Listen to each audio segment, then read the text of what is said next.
Olá! Mulheres são melhores líderes durante a crise do coronavírus. Essa é a constatação de uma pesquisa feita pela Harvard Business Review, uma publicação que reúne pensadores e pesquisas globais sobre melhores práticas nas empresas. 454 homens e 366 mulheres foram avaliados por funcionários que trabalham diretamente com cada líder.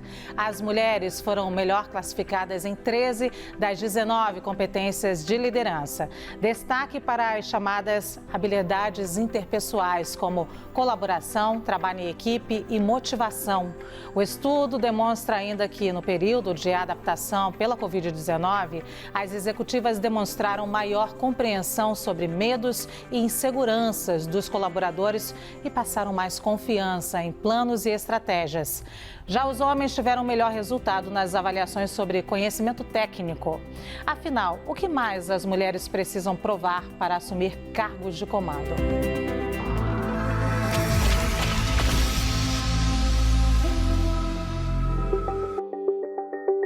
Olá, eu e as minhas colegas Lia Bock, Thaís Herédia e Mari Palma te damos boas-vindas ao CNN Nosso Mundo.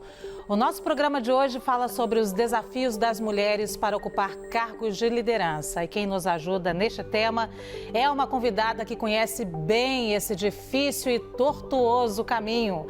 A história de uma jovem que decidiu ousar em um universo dominado por homens. Ela fez do talento uma ponte para chegar aos mais altos cargos executivos.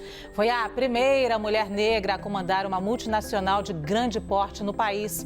É considerada um fenômeno no varejo de luxo. A educação é uma de suas bandeiras e, por isso, ocupa a cadeira de presidente do Conselho Consultivo do Unicef Brasil. E acredite, ainda sobrou tempo para escrever um livro que acaba de ser lançado. No CNN Nosso Mundo, Rachel Maia. Rachel, seja muito bem-vinda.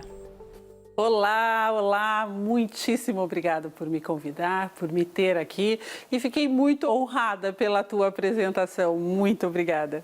Você merece, Rachel, você nos honra. E aí a minha primeira pergunta diz o seguinte: a gente sabe, as pesquisas apontam que quando mulheres chegam a cargos de liderança, elas tendem a contratar mais mulheres e esse número pode até dobrar. Você é uma entusiasta disso. E outra pesquisa da OIT, da Organização Internacional do Trabalho, mostra também que quando essas mulheres chegam a esses cargos, as empresas tendem a incrementar o lucro de 5% a 20%. Se tudo é positivo, se a presença da mulher no mercado de trabalho, além de uma questão de justiça social, é também uma questão de lucro, qual é o problema, Rachel Maia? Não tem uma resposta simples e fácil para tal. Sim, é provado que a pluralidade, eu vou ser muito mais ampla aqui, não apenas no gênero, mas a pluralidade traz mais lucratividade, porque a pluralização, ela transforma e a transformação inova. Isso é muito importante. Aí você me fez uma pergunta sobre a Rachel, sentada na cadeira de presidente, e se eu tive essa tendência de trazer mais mulheres. Eu sempre tive uma tendência de um olhar equitativo para gerar oportunidades. Então, sim, nos lugares onde eu não tinha reflexo de percentual, onde eu via mulheres também sentadas, nas cadeiras de liderança, onde eu não via a diversidade, que seja PCD, que seja LGBTQIA+, eu provocava os meus gestores, eu provocava o meu time a fazer procura focada de talentos que tivesse característica da diversidade. E aí, Lu, eu acho que o resultado fala por si. Eu entrei em empresas de luxo, sim, mas eu nunca parei de expandir as marcas. Eu entrei em joalherias e eu, mesmo sendo num país que estava acostumando-se com a cultura de joias, de roupa de luxo, a moda que não servia a tanto diverso, mas mais para um estereótipo pré-definido, eu provoquei e trouxe e fiz com que, aonde eu estivesse, a diversidade também estava presente no conteúdo, não apenas na foto. Há quanto tempo você faz isso, Rachel? Há 32 anos. Muitos resultados vieram disso? Muitas provocações, muitos questionamentos, sem sombra de dúvida, mas com certeza uma expansão de sucesso no varejo, um reconhecimento das marcas por onde passei, um crescimento de receita, porque não basta usar sustentabilidade e não trazer resultados. Eu acho que tem que ser combinado.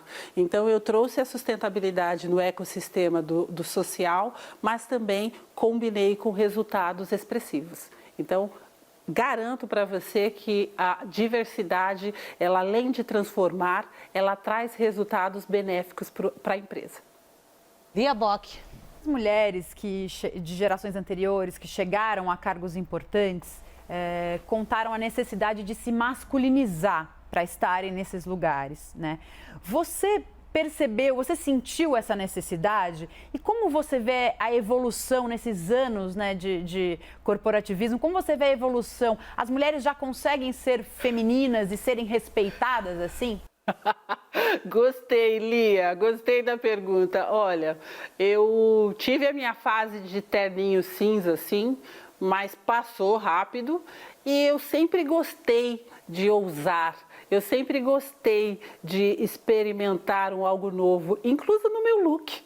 Então, teve uma vez que eu estava fazendo uma grande palestra no Center Norte, tinha mais de 5.000 pessoas na audiência, neste dia que eu fui fazer a palestra, e me perguntaram assim, Rachel, a gente raramente te vê de terninho cinza, preto. Eu falei, então, passou essa minha fase, eu não quero ser esse líder que necessariamente, para mostrar que sou líder, preciso vestir um terninho preto ou cinza, então não serve para mim, não se encaixa em mim. E naquele dia eu estava estava com o modelito da Diana Van Furstenberg. E aí eu estava de vestido, eu estava ali falando de crescimento, eu estava ali falando de expansão.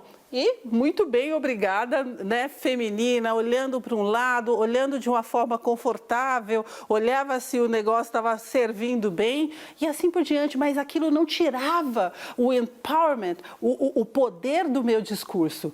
Uma coisa é a forma que eu me sinto bem com o meu visual, outra coisa é o conteúdo, uma coisa pode estar andando super paralelo com a outra. E se você, menina, mulher, que seja desta geração, que seja da geração passada, da minha geração, você também pode se questionar. E se você se sentir à vontade em mudar o look, não vai mudar o seu conteúdo. Faça. Nunca é tarde. Olha, você falou de moda aqui com tanta propriedade que eu fiquei na dúvida se eu passo para Thaís Herédia ou para Mari Palma. Vamos lá, Mari Palma. Nossa, eu tô emocionada ouvindo o que a Rachel tem para falar, porque, enfim, eu dentro do jornalismo também sempre busquei muito me vestir com a minha identidade e é muito, muito especial ouvir você falar isso.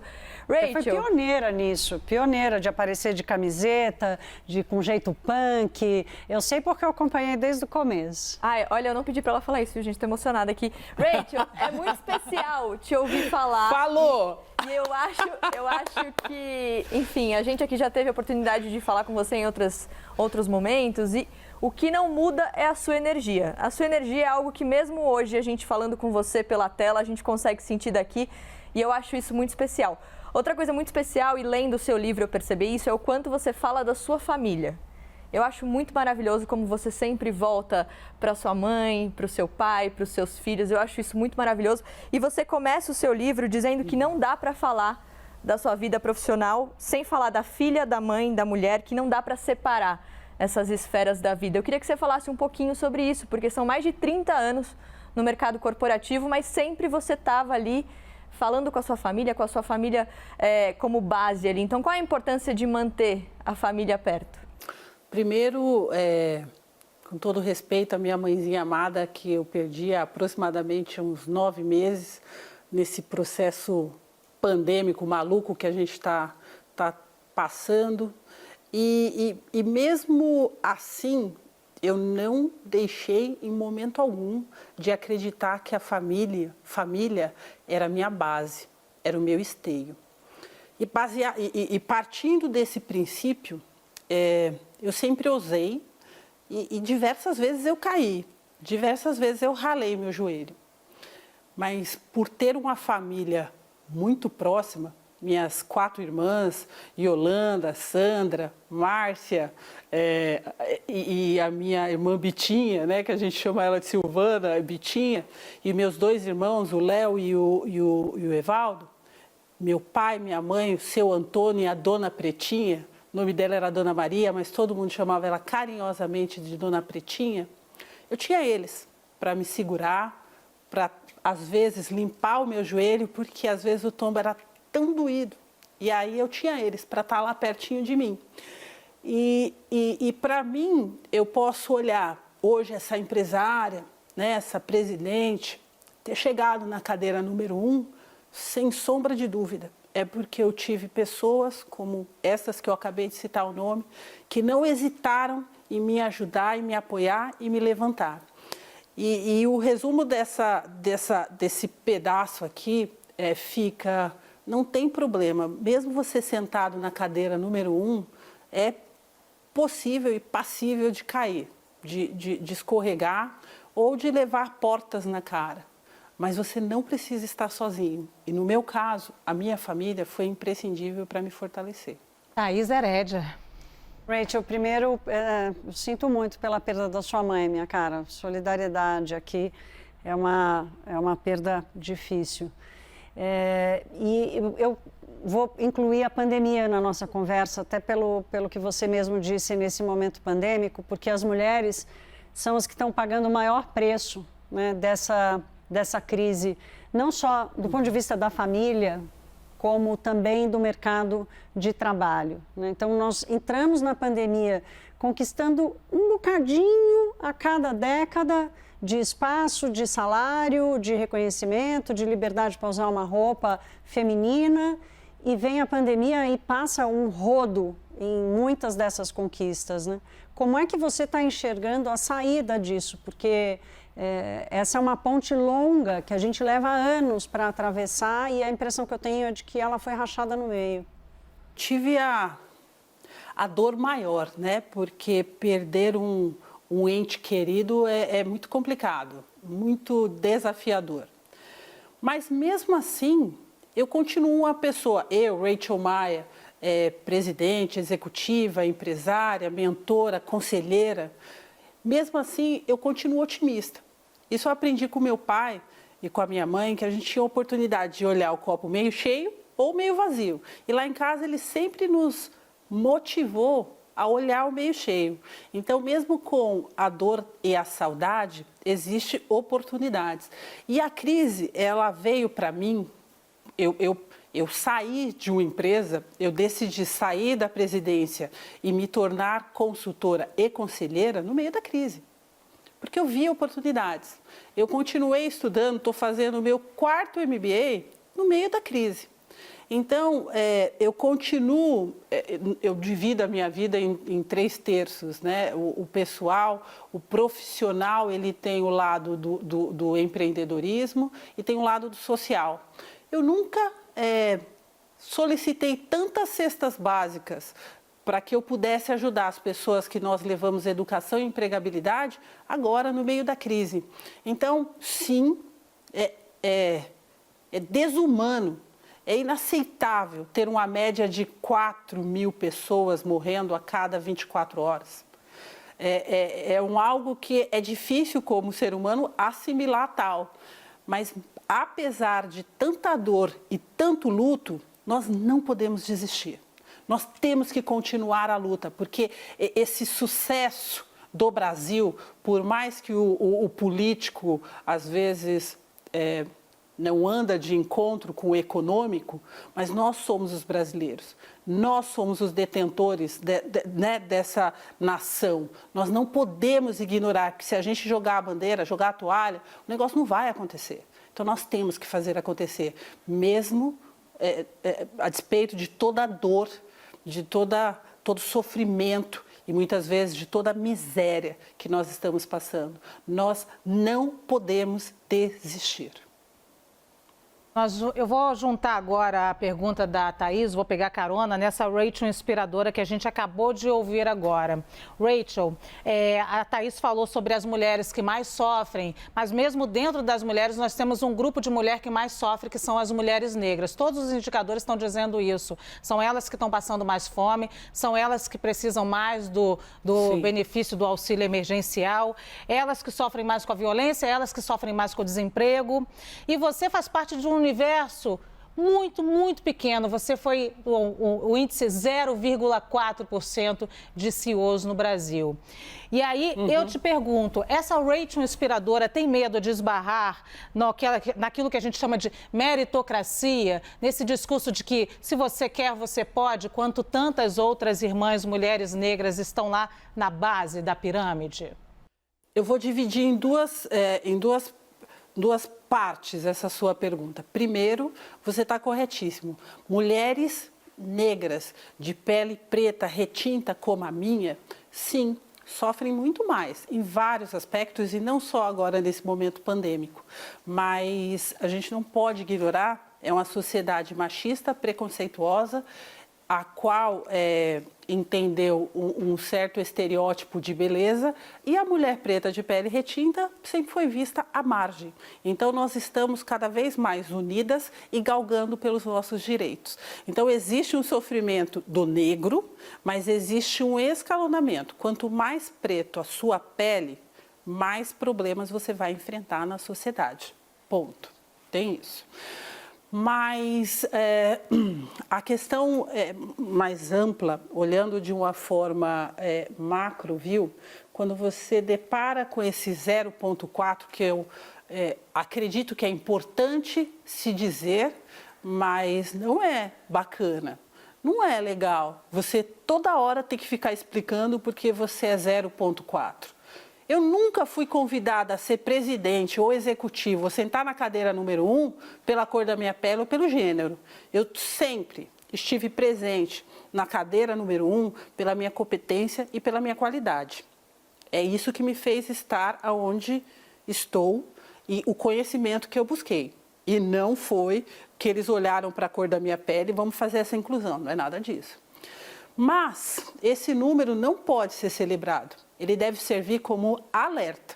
Nós não podemos ter, demograficamente falando, 56% da população de pele preta e parda e menos de um dígito nos quadros executivos. Nós não podemos achar que estar bem na foto, né, e a imagem da empresa numa foto está muito bem, e se olhar no conteúdo, não está acontecendo. Não basta estar com essa diversidade nas passarelas. Quando você olhar as passarelas, vai perguntar à liderança.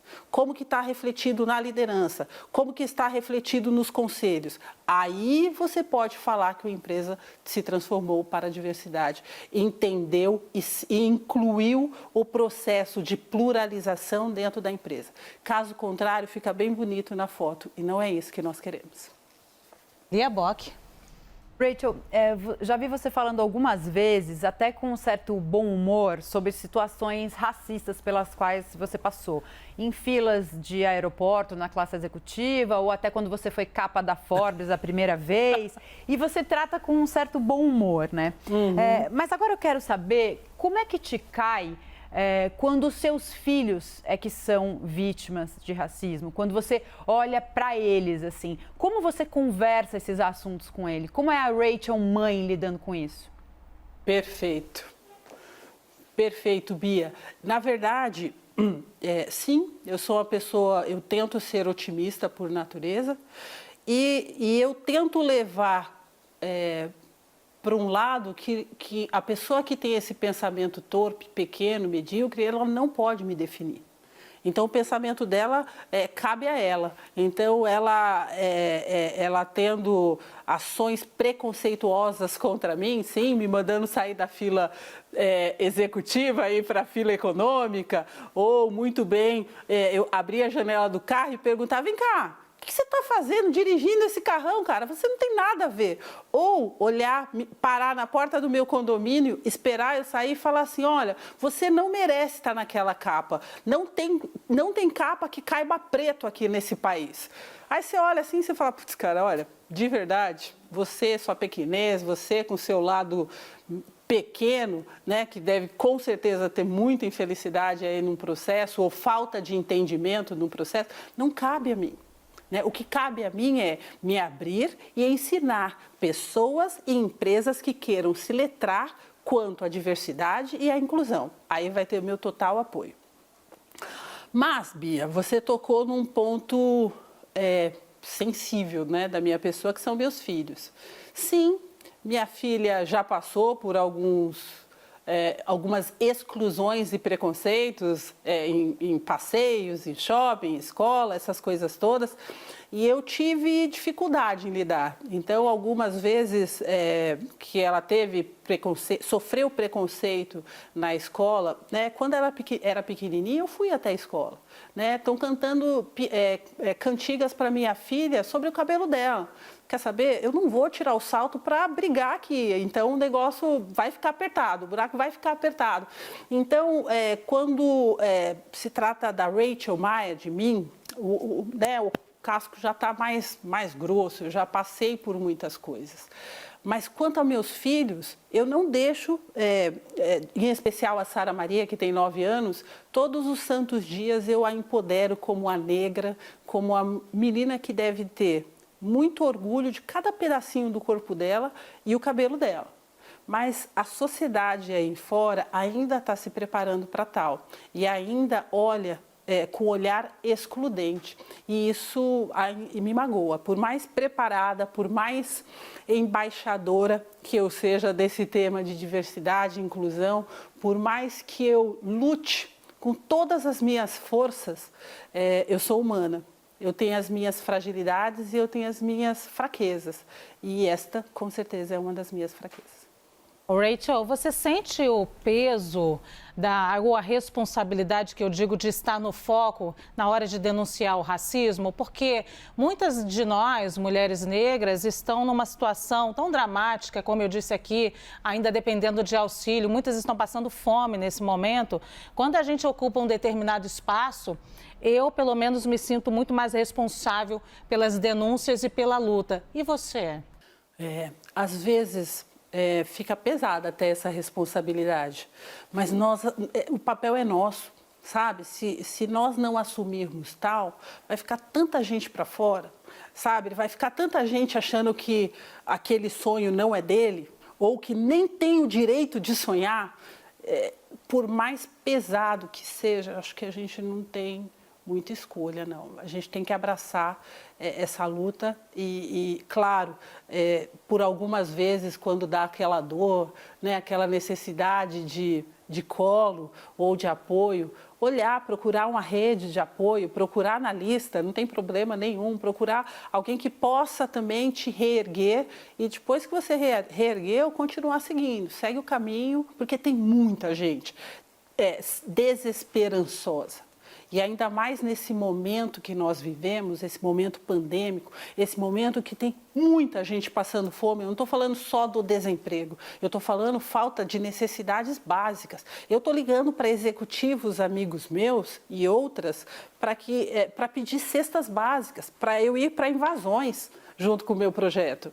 Então, é este momento que nós estamos vivendo, mas isso não pode nos desanimar. Não pode fazer a gente parar. Então, essa responsabilidade ela é árdua, ela é pesada, mas faz parte quando se é um precursor para a mudança. Thaís Herédia. E se você me permitir, você fez uma pergunta que eu estou aqui só fazendo um complemento a uma pergunta sua sobre uma questão de meritocracia. Um país como o Brasil, a meritocracia, nós devemos tomar muito cuidado, porque a meritocracia põe a responsabilidade no indivíduo. E quando você põe a responsabilidade no indivíduo, você parte do princípio da mesma linha de largada ou das mesmas condições no percurso. No Brasil, não se cabe promover apenas com base meritocrata. A oportunidade equitativa deve fazer parte do processo. Então, nós temos que tomar muito cuidado quando nós falamos que foi promovido pela meritocracia, barari, barará. Você já está excluindo metade ou mais da metade daqueles que potencialmente não puderam participar porque não tiveram a mesma linha de largada.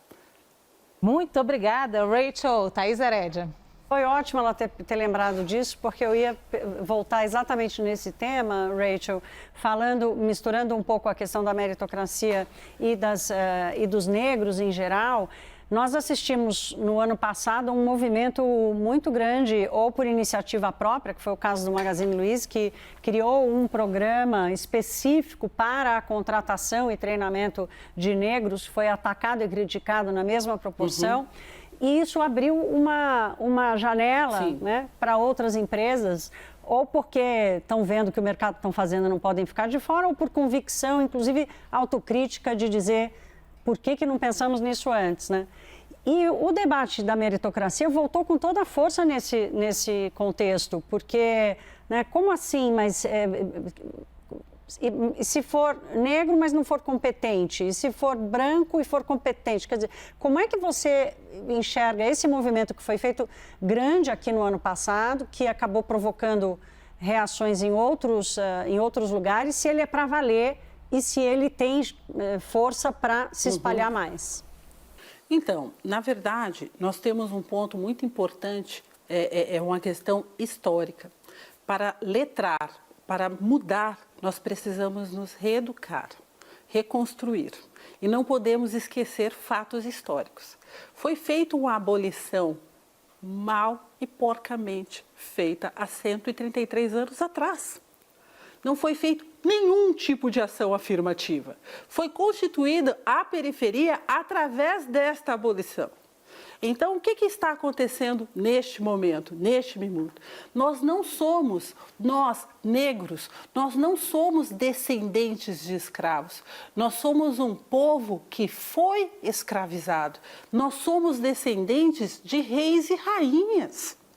Então, tudo isso deve ser considerado nesse letramento para entender que nós não precisamos tratar com diferença as pessoas, em detrimento da cor da pele e assim por diante. Neste caso, falando um pouco mais do negro, do preto e do pardo. Então, é necessário saber um pouco de história. Aí, colocando o contexto de história e trazendo um pouco mais para os dias de hoje, que muitas empresas buscam a minha consultoria para entender ou para fazer ações afirmativas, é responsabilidade, sim, da sociedade, porque existe uma dívida social com este povo preto e pardo, que foi excluído de muitas oportunidades. Se isso não fosse realidade e verdade, nós não teríamos, eu vou repetir, demograficamente falando, 56% da população consistida de pretos e pardos e menos de 1 dígito percentual de negros sentados em cadeiras de liderança. A conta não fecha. Então, sim, nós precisamos de ações afirmativas, nós precisamos de cotas, sim, para colocar, para tentar equacionalizar, gerar oportunidades equitativas. Além de gerar ações afirmativas e oportunidades equitativas, as empresas, a diversidade, a inclusão demanda investimento. Porque muitas vezes você vai pegar um talento baseado na pluralidade que você deve trazer para a sua empresa e você vai ter que lapidar. Então, você tem que ter essa consciência deste investimento necessário. Mas é provado que a pluralidade, médio e longo espaço de tempo, ela te traz benefícios sociais, benefícios de pensamento plural e, por último, mas não menos importante, benefícios financeiros. Faça. Eu não vou perguntar o porquê de não fazer, eu só vou dar uma dica, faça. Se você não entende por onde, vá buscar conhecimento. Hoje tem um monte de associações de pretos, de negros querendo ensinar, querendo letrar, querendo compartilhar conhecimento para dizer o quão é importante e benéfico você trazer essa pluralidade. Aí eu vou colocar um pouco de LGBTQIA+, e PCD, porque você pode ter essa interseccionalidade num processo e estar alerta para tal. mas deve fazer. Procure associações, procure ONGs, procure instituições que possam te prover estes talentos que representem mais a pluralidade. Não basta colocar a responsabilidade só no externo para encontrar esses talentos. Nós temos também que mudar os modus operantes de forma de contratação internamente. As grandes empresas, headhunters, grandes agências, também devem ter o papel de aceleradora para outras pequenas agências que estão nas periferias e assim ser capaz de trazer cada vez mais talentos que estão nas periferias e muitas vezes não se candidatam nessas grandes agências. O processo de transformação, ele vai além das cotas e das ações afirmativas. Vai através de um momento de mudança de mindset. A forma que você captava grandes talentos não deve ser mais a mesma do passado. Essa é uma realidade. Vamos lá, Mari Palma. Eu queria falar sobre o projeto que você tanto ama, que é esse projeto que você tem hoje, Abrindo Caminhos para Outras Pessoas, o projeto de consultoria que você faz hoje, justamente para trazer tudo isso que você está falando para a gente, para empresas, para pessoas que estão tentando buscar, né, oportunidades. Eu queria saber em que momento da sua carreira você percebeu que você precisaria, não precisaria, mas que você queria usar o que você aprendeu, os desafios que você enfrentou, para ajudar outras pessoas. Quando você teve essa virada de chave, eu queria saber em que momento você percebeu que você seguiria por esse caminho. Eu sempre busquei muita ajuda, né? Ajuda do próximo, para mentoria. E hoje eu tenho, há mais de 5 anos, eu sou mentorada por um homem e por uma mulher, né? A Luísa Trajano e o Pedro Passos, eles me mentoram. E aí eu tive um papo com eles, né? Eu cheguei para eles e eu falei, cara, parece que está faltando alguma coisa. Eu preciso compartilhar mais, eu preciso ter a capacidade de empoderar mais. E aí a Luísa chegou para mim e falou assim, ó, você pode esperar dar 2 anos. Depois que der 2 anos, você pode sair, pode fazer dessa sua forma. Para agora, você tem que esperar 2 anos. E eu ouço. Né? Então, eu ouvi bem esse aspecto que a Luísa me passou, né, da questão de estar por mais tempo na empresa, mas assim que deu tempo, assim que teve uma oportunidade, muito em comum acordo, porque a minha última empresa, ela tem todo o meu respeito, o meu carinho. Eu sou super amiga deles, do presidente e da galera toda lá, mas foi algo em comum acordo porque era minha necessidade, era algo que eu sentia dentro do meu ser. E aí eu saí e já comecei a me movimentar, já comecei a fazer a coisa em prol do lançamento do livro, da consultoria. A consultoria eu foquei muito mais na liderança, que eu tenho certeza que a gente muda, mas a gente tem que mudar através do top management, do escalão aqui de cima, conselho, presidência, vice-presidência, diretoria. Então, hoje, na RM Consulting, nós focamos muito no letramento da alta gestão e depois granulamos isso de uma forma muito educativa. Então, foi aí que aconteceu. Faz aproximadamente uns 2 anos a minha decisão. Dei o tempo necessário para virar a página e hoje estou com muitas empresas. Na verdade, a demanda é maior do que aquela que hoje eu posso suportar, né, na empresa que eu fundei, mas qual é a mensagem muito bacana, né, por ter uma demanda maior do que eu possa suportar? Que as empresas estão tentando entender como trazer a diversidade e a inclusão para dentro de casa. A Verna Mayer, ela tem um speech dela. A Verna Mayer, ela é advogada de Harvard e também ela é a vice-presidente da Netflix. E ela fala assim, diversidade é você ser convidado para a festa. Inclusão é você ser chamado para dançar sem ninguém ficar com vergonha. Então, este é o trabalho que eu tenho feito, da diversidade, da inclusão e da sustentabilidade. Isso tudo aconteceu há aproximadamente uns 2 anos e eu estou muito feliz. Olha, longe de mim querer saber quem são seus clientes, mas eu sou jornalista, é lógico que eu quero saber. Então, a gente já está vendo essas mudanças aí, já tem um dedinho seu nessas mudanças? Tem muita gente boa, tem muita empresa, eu não tenho realmente problema em falar deles aqui, porque são empresas que querem fazer a mudança, ESG, tem XP, tem JBS, tem Hering, tem Samap, tem muita gente boa, entre outros, tem muita gente aí fazendo a coisa em modus operantes e sustentável. E o letramento, a educação deve ser feita desta forma. Nós temos que educar. Hoje, você pode muito bem entender, né, do varejo, você pode muito bem entender do mercado de corretagem, você pode entender de vários aspectos naquilo, né, que é o setor da sua empresa. Mas esse momento disruptivo da educação quanto à diversidade e à inclusão, nós temos que ter profissionais que entendam desse tema. Então, você continua com a sua qualificação, eu venho para adicionar, eu venho para dizer que a diversidade e inclusão também está contida no negócio. Antes nós tínhamos só business and time, negócio e tempo. Hoje o business ele tem que ser constituído de negócio, tempo e pessoas. E isso é um exercício. E a Bock? Rachel, você já falou algumas vezes sobre suas pretensões políticas. Também já disse que não é para agora, mas falou que tem essa intenção. Eu queria saber o que a gente, para quando é isso e o que a gente pode esperar dessa Rachel candidata? Eu estou planejando conhecimento nessa área. Então, neste momento, eu já tenho 2 conselhos, né, dentro de um aspecto mais estratégico. Eu estou concorrendo a outros 2 conselhos para a Vale e para o Banco do Brasil.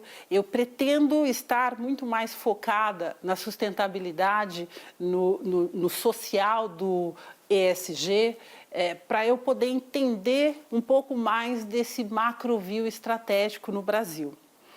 Eu pretendo aí ficar uns 4, 5 anos, né, me preparando com outros mentores também políticos e, de fato, se acontecer, daqui a uns 4, 5 anos, vocês vão ouvir falar de mim sim na política, mas nada às pressas, nada feito de uma forma atrapalhada, atropelada.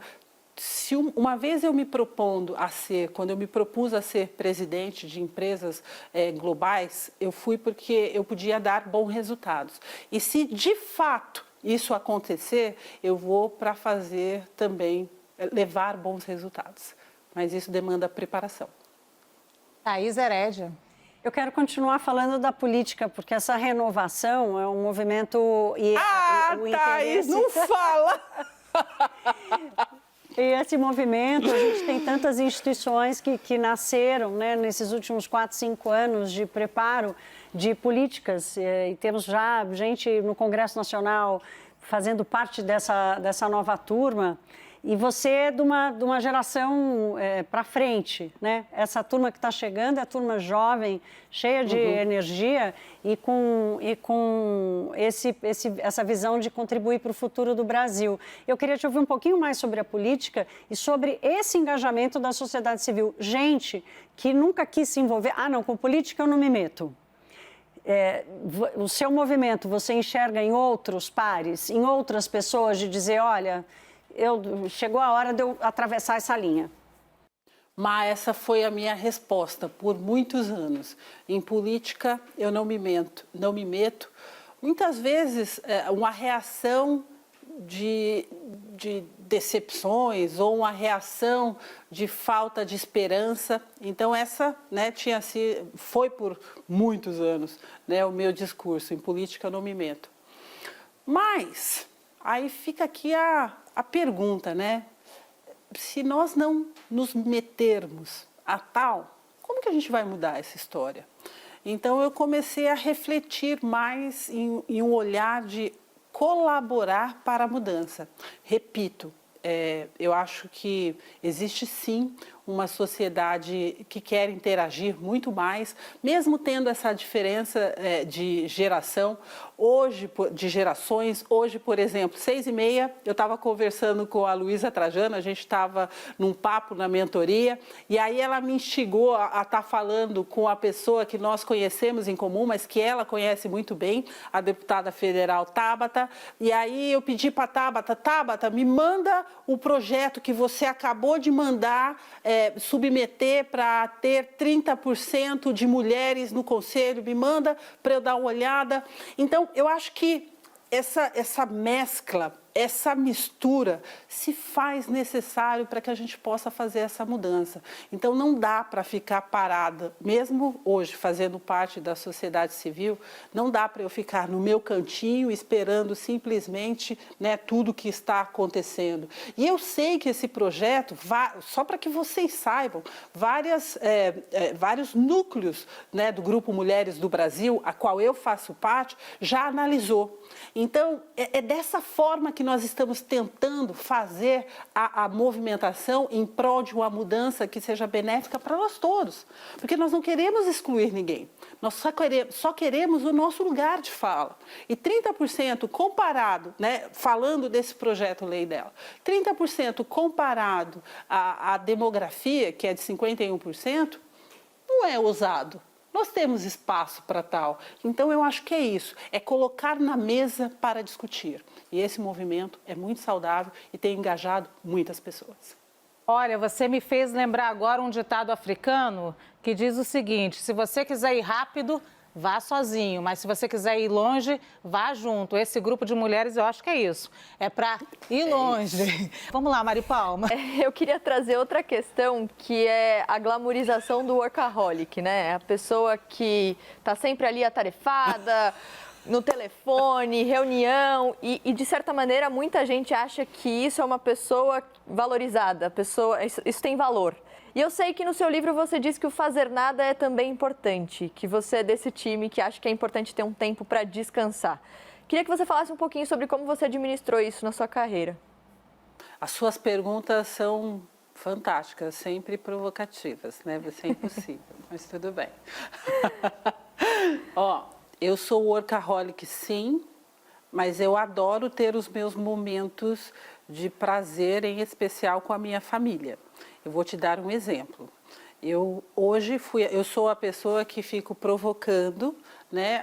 Meu pai tem um pequeno sítiozinho e aí a cada 15 dias nós vamos para esse sítio plantar, pintar, fazer as coisas mais básicas. E aí eu adoro ficar lá sentada, né, na terra, na horta, fazendo as plantinhas, plantando e fazendo a coisa de forma muito básica, sabe? Eu e a terra ali naquele momento. E aqui em casa também. Eu sou uma pessoa super festeira. Minha mãe sempre foi festeira. Eu também sou festeira. Então, lógico, salvo esse momento pandêmico que a gente, né, tem que tomar as devidas precauções, mas sempre tem uma festinha aqui em casa, sempre tem um queijo e vinho. Faço parte de umas 2 confrarias, estou tentando fundar a 3ª e assim vai. Eu gosto muito de trabalhar. Eu acordo muito cedinho, eu acordo entre 5h30, 6 horas. Normalmente escrevo colunas, eu escrevo 4 colunas para a XP, para a Forbes, para a revista Raça e para a Cláudia. Então, este é o meu momento, entre 5h30 e 6h30, eu escrevo as minhas colunas, depois eu vou lá, respondo as minhas mensagens, e aí começa o meu dia, meu filho acorda, faz mamazinho, a Sara Maria acorda, tem que tomar café, porque a aula dela começa 7h45 online, e assim vai. Então, eu acho que, né, eu consigo mesclar e eu acho que dá para ter prazer, mesmo às vezes quando você acha que está muito puxado, dá para ter o prazer naquele processo. E eu tento ter este prazer. Eu almoço com os meus filhos, sento na mesa, brinco neste espaço de tempo, então, e eu trabalho em média 10 a 12 horas.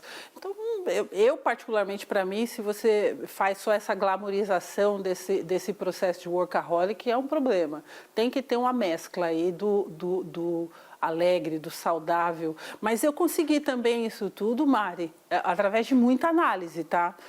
A minha irmã Sandra me indicou um analista e aí eu faço análise, eu procuro ajuda, porque às vezes quando a gente se cobra muito, né, fica aquela coisa meio, né, hard, muito puxada, muito dura, aí para de ter prazer. E aí eu quero sempre ter prazer na minha vida, em qualquer coisa que eu me dedique a fazer. Thaís Herédia. Eu achei que era a Lia, eu estava esperando para... Então, mas vou eu. Eu queria te ouvir sobre o futuro. O que te dá esperança para o Brasil, mesmo olhando para esse momento que cada semana... Uma vez, eu vou lembrar rapidamente aqui, Eliane Cantanhede, a gente trabalhou junto uma época, em 2015, que o Brasil vivia aquela crise que a gente achava que era o fim do mundo, e ela disse assim, foi-se o tempo que o Brasil vivia 2 dias históricos por ano, hoje a gente vive 2 dias históricos por dia. E eu acho que agora, em 2020, 2021, nós estamos vivendo uns 35 dias históricos por dia, é exaustivo. O que te dá esperança? O que te dá esperança para a gente olhar e falar, pera, vai passar e a gente vai passar a ter menos dias históricos por dia? Eu vou te dar uma resposta bem curtinha, do meu pai. Conhecimento é poder. Quanto mais as pessoas, nesse presente e futuro, buscarem conhecimento, buscar o teu direito, buscar aquilo que você pode sonhar, mais nós vamos trabalhar num futuro empoderado e promissor. Então, eu vou repetir. O futuro, para mim, ele está marcado pelo conhecimento. O conhecimento vai te empoderar. Nós vamos ter menos massas pensantes da mesma forma. Cada um deve pensar da sua forma. Lia Bock. Rachel, você fez 50 anos agora em janeiro, né? E a gente vive num país que celebra e se agarra à juventude de todas as maneiras, né? Como foi para você fazer meio século de vida num país que é recordista em cirurgia plástica e onde se celebra as novinhas? Eu fiz no meu aniversário umas 4 lives, todas nós brindamos com muito vinho, gin, tônica e assim por diante. Me acho novinha ainda, prerrogativa da pele preta, em especial retinta, menos ruga, menos tal, mas adoro essa minha condição de cinquentona. Eu falo, normalmente eu me apresentava, né? No passado eu me apresentava, meu nome é Rachel Maia, porque meu nome se escreve com CH, né? As pessoas perguntam, por que é Rachel Maia? Porque se escreve com CH. Então, antes eu passava a me apresentar assim, meu nome é Rachel Maia, né? Tenho 30 anos de experiência, barari, barará. Meu nome é Rachel Maia, tenho 50, estou feliz da vida e quero entender como posso ter mais prazeres na vida. Então, eu mudei o speech. Eu adorei isso, porque eu tenho o maior orgulho dos meus 50 também. E já. Rachel, Adoro. Rachel, a gente está caminhando agora para o final. Eu peguei até aqui uma anotação minha, porque eu queria ler um pouquinho, um trechinho do início do seu livro. Diz assim: foram meus sonhos que me trouxeram até aqui. Planejei e pratiquei muito a resiliência. Guarda essa palavra, para concretizá-los. Perdi a conta do número de vezes que me olharam atravessado por ocupar o espaço onde predominava o padrão de pessoas brancas. Me sentei na cadeira de CEO pelas minhas qualificações. Esse trecho me tocou bastante e eu queria que você deixasse um recado para tantas mulheres talentosas que estão no mercado de trabalho, mas que elas não conseguem sequer falar nas reuniões, que sofrem com os vieses inconscientes que estão por aí, muitas vezes são chefiadas por homens e que são minadas nos seus desejos. O que essas mulheres precisam ter para também chegar a uma cadeira número 1? A sua cadeira número 1, né? Porque a minha foi a presidência, não necessariamente a tua, mulher, que quer o sucesso, seja a presidência. Você define qual é a tua cadeira número 1. E é muito importante você não deixar ninguém definir o teu lugar. Quando você estiver numa reunião, o que já aconteceu no passado comigo, você demonstra, traz a sua ideia, e as pessoas não ouvem. E aí vem uma pessoa do lado, repete a mesma ideia, com as vírgulas que você falou, e a pessoa é quase ovacionada. em um momento oportuno, você vai procurar a oportunidade e vai repetir essa sua ideia. Vai só procurar uma porta para que as pessoas vejam que a ideia foi tua. Não desista das suas ideias. Por isso que eu insisto e enfatizo. Não deixe de sonhar, mas planeje. Sonhar só e levantar e continuar os mesmos modus operantes não funciona. Sonhar, planejar e executar. Realizar. Se as portas se fecharem na realização, procure caminhos alternativos, mas não deixe de realizar. Troque o pneu com o carro em curso, mas não desista do seu sonho. O sonho é teu, vá atrás. Tudo começa no sonho, Rachel? Sem sombra de dúvida, o ser humano precisa sonhar, é o elixir da vida. Nós precisamos desse momento que é só nosso, prazeroso. Mas aí você deve selecionar aquilo que te parece mais razoável e colocar num papel.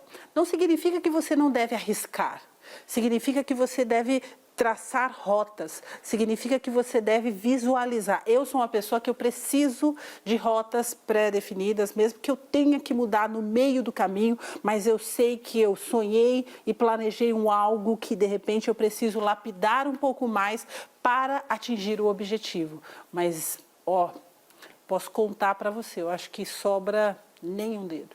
Eu não desisto, nunca desisti dos meus sonhos. Não desisti do meu sonho da maternidade, mesmo aos 40 anos de idade. Não desisti do meu sonho em falar inglês, mesmo começando aos 28 anos de idade. Não desisti do meu sonho em fazer o bem ao próximo através do Capacita-me. Comecei isso aos 45 anos de idade, então nunca é tarde para começar. Rachel Maia, você é uma inspiração para nós mulheres. Muito obrigada por essa 1 hora de conversa aqui. Prazer, hein, meninas? Beijo no coração de vocês todas. Beijo, meninas. Fiquem todas com Deus. Beijo, Rachel. Obrigada, Rachel. E o nosso programa com a empresária Rachel Maia está disponível na íntegra, você sabe, no site cnnbrasil.com.br e também no nosso canal no YouTube. Time, mais uma vez, muito obrigada. CNN é a maior do mundo, líder em independência.